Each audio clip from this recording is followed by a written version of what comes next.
Black Politics, Chapter 22, read by Arthur Rashida Brown. As usual, forgive me if I make any mistakes. So let's jump right on into Chapter 22. All right, so from yesterday, we can see that they're playing no games with us. They're going to hit us with everything they got. They had time to think and strategize on what to do today. Today, you and Sean take the stand, and it's our chance to make the last impression on the jury. That's who you're trying to convince, not Hawkins. Remember, it's important to keep your cool and just answer the questions. It's your time to tell your story, Sean. So tell it how you want to. Ahmad instructed Miss Jones and Sean. Miss Jones and Sean meet up with the team at the office to go over any pointers before day two of trial. You think you can do that? Adara asked, kneeling in front of Sean. Yes, ma'am. I'm just ready for all of this to be over so I can get back to my life, Sean said, dropping his shoulders with his head hung low. I understand, baby, but I want you to know that you did not deserve what happened to you, no matter what it said, no matter what is said today. So don't let anyone make you feel that way, Adara said, pulling Sean in to hug him. You too. This is as much of your story as it is Sean's. It happened to you too, so don't forget that, Adara told Miss Jones. I know, and I'll try to remember that today. When they try to discredit me, shame me, or whatever it is they plan to do, Miss Jones said, grinning. Is everybody ready to head over there? Abaddon asked, standing in the doorway. As ready as we'll be, Ahmad said. Miss Jones, Sean, and the team headed over to the courtroom. And Akita and Rosa decided to sit they two out. Rosa's husband was furious about her moving out and has left several messages threatening her. She thought it would be best if she sat the rest of the trial out. She did not want him making a scene and didn't want to take the attention off Sean. Akita decided to stay with her for moral support. As the team got out of the car, surrounding Sean as they entered the building, people were gathered on each side chanting, Justice for Sean, justice for us. Everyone chanted. They had officers lined up outside the courtroom, just in case the protesters started rioting. Adara looked to the left and saw Miss Jackson standing there smiling at her as they approached the door. She waved at her and entered the building. Everyone took their seats, waiting on Judge Matthews. As he came out, everyone stood to their feet.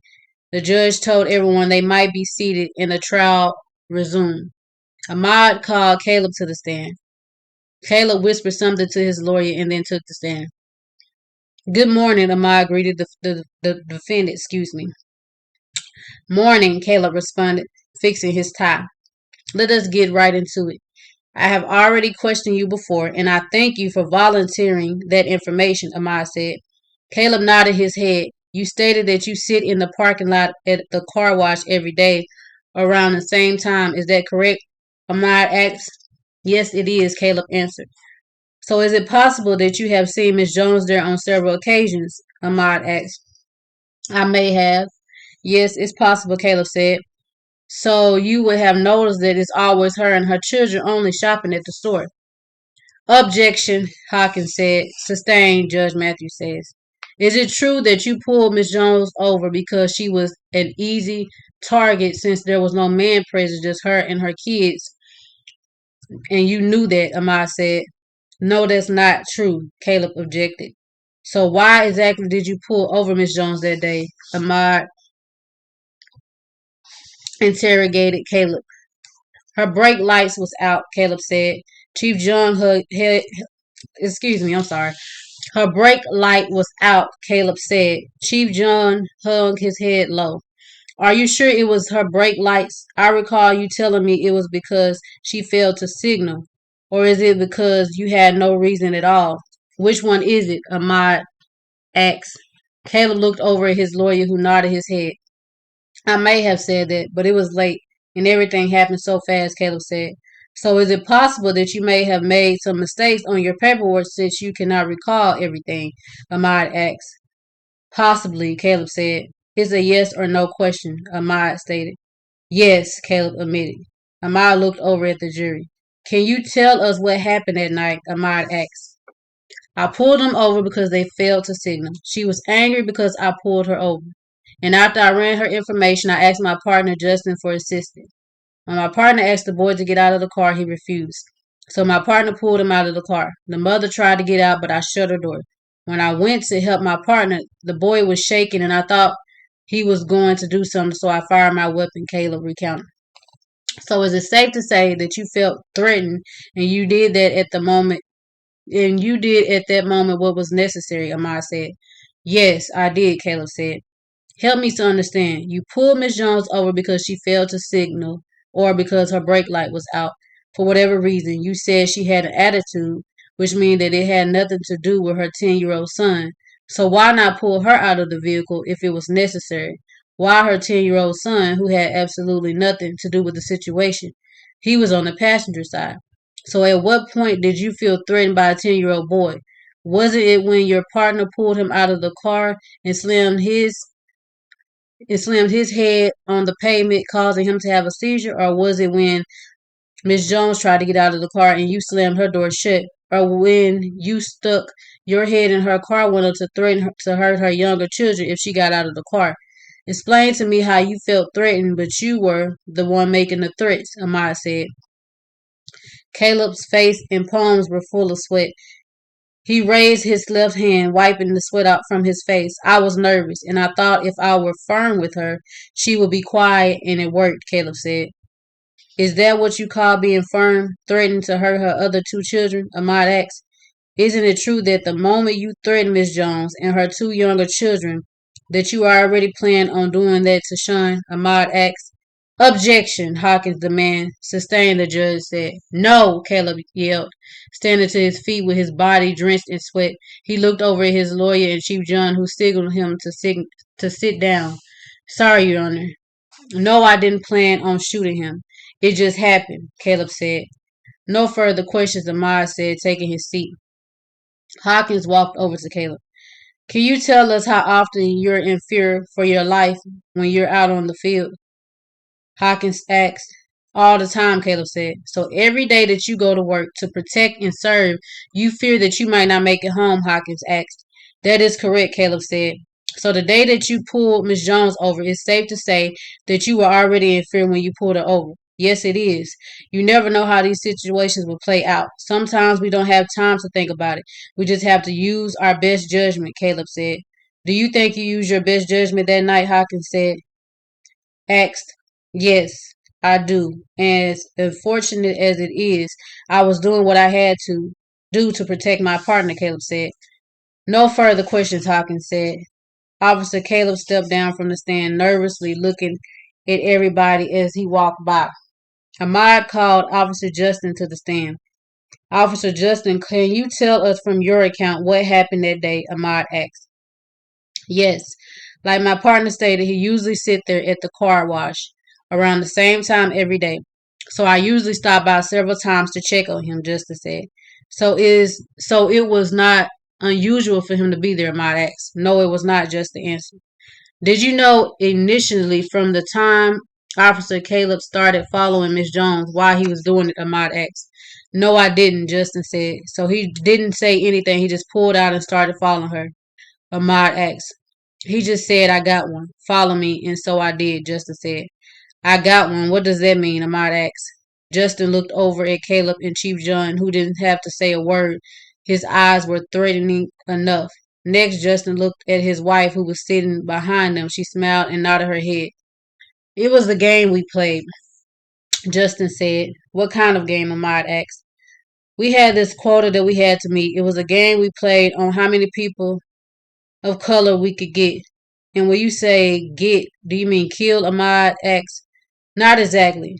That was more of the last option. But we tried to see who we could lock the most up, Justin said, cutting his eyes over at Caleb, who had his head down. So the day your partner pulled Miss Jones over, were y'all playing this game? Ahmad asked. Yes, we were, Justin said. So it's safe to say that neither of you felt threatened that day, Ahmad said. No, we didn't. I had everything under control, Justin said. So if killing is not your first option, it's only done if necessary. Why did your partner shoot a 10-year-old innocent boy that day? Ahmad asked. I don't know, Justin said. No further questions, Ahmad said, taking his seat. Hawkins approached Justin. So are you saying that you play this so-called game all the time and nobody ever got shot or killed before? Hawkins asked. That's correct, Justin said. So basically, it was a game you and your partner played to make your job more interesting. You never had intentions on killing or harming anyone, Hawkins said. That's correct, Justin said. So you stated that it would only happen if it was necessary, Hawkins said. That's correct, Justin affirmed. So is it safe to say that Officer Caleb did what he thought was necessary to protect you, his partner, Hawkins asked. Officer Justin looked over at Caleb, who was nervously biting his nails and fidgeting in his seat as he tapped his left foot on the floor. That's possible, but as I stated earlier, I don't know why he did it.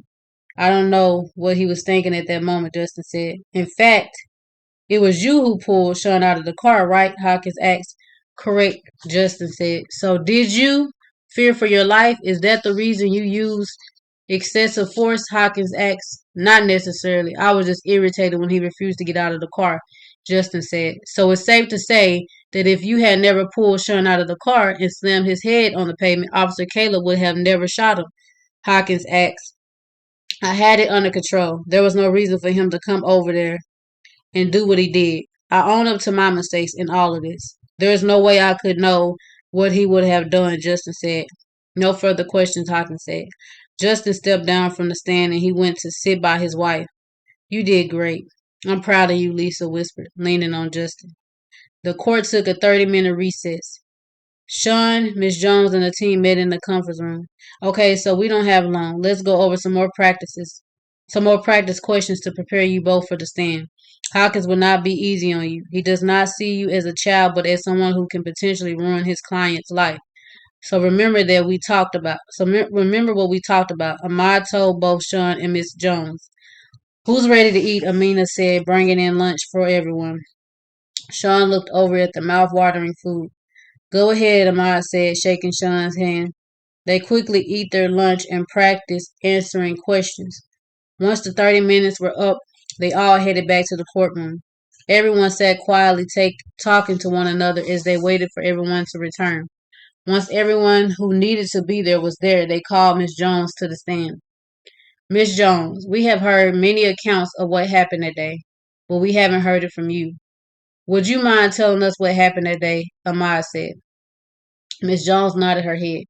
I went to the grocery store to get some things like I normally do on Fridays. When I came out, I noticed Officer Caleb and Officer Justin parked across the street. We put our groceries in the car, and I made sure that my children and I were buckled up, Miss Jones said. Did you fear for your life? Ahmad asked.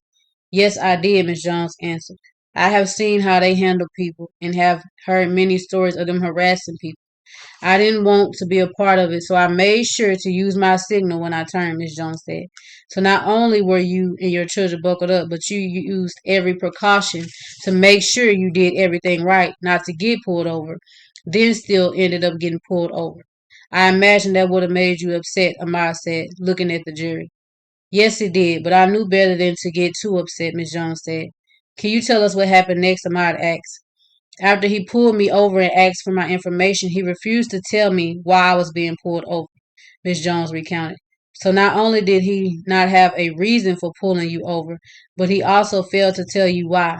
So we know what happens next. Can you tell us how you felt in that moment when Officer Justin slammed your son's head on the pavement, and when Officer Caleb slammed your door shut and threatened you and your children? Ahmad asked.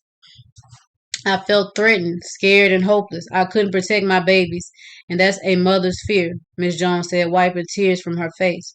Can you tell us what can you tell us what's your loss from this situation? Ahmad asked. I almost lost my son, Miss Jones said, looking over at the jury.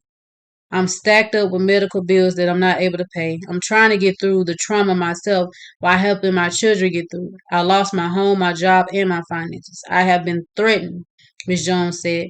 Can you tell us about some of the threats? Ahmad asked. Yes. I was threatened by Miss Carol Howard numerous times. She threatened to have my kids taken away from me if I didn't take her deal. She had me put out of my house and threatened to stop me from ever working again, Miss Jones said, looking over at Miss Carol. The courtroom erupted in loud gasps and murmuring. Order! Judge Matthews called out, banging his gavel. The courtroom quieted down. So this whole situation has taken a toll on you and your family, Ahmad resumed. Yes, it has. I am the one who must watch my 10-year-old son bandage and clean his wounds. I must sit back and watch how this has affected my children's life, how we will have to live with this for the rest of our lives while the officers go on as if nothing has happened. How my son's life means nothing to them. It never has and it never will. And how some foolish game almost cost my son his life, Miss Jones said. No further questions, Ahmad said. Hawkins approached Miss Jones. Miss Jones, were you having financial troubles before all of this happened? Hawkins asked. Yes, I was, Miss Jones answered. So it's safe to say that this situation had nothing to do with your financial problems, Hawkins said. No, that's not true. My other financial problems have nothing to do with the countless bills I have received from the hospital, therapy, and counseling sessions, Miss Jones objected. So if you were having financial problems, why not take the deal with Miss Carroll? Hawkins said, because no amount of money would ever justify what happened to my boy, to my children, and us, Miss Jones stated. So are you saying that no matter what happens here in court, you will not be satisfied and that you will continue to want more? Hawkins asked. That's not what I'm saying. I just want what's fair, Miss Jones said. So you don't think that $1 million settlement, that $1 million settlement, the cops being fired from their jobs, and Miss Carroll offering Sean to be the face of her company fair? Hawkins asked, looking at the jury. No, it's not. It's not fair that they still get to have their freedom after what they did. Why are cops and government officials treated differently than everybody else? If it were a black man that shot a white boy, he would be sentenced. Why is it considered ruining their lives when we demand justice? They will continue to do this to us if all they get is suspended without pay or fired without pay. It makes no sense at all.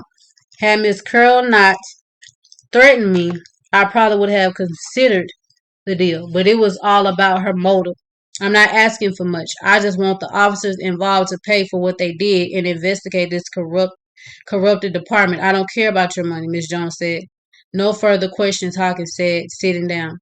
Court is adjourned. We will pick it back up tomorrow, Judge Matthews said, entering his chamber. The end of chapter 22.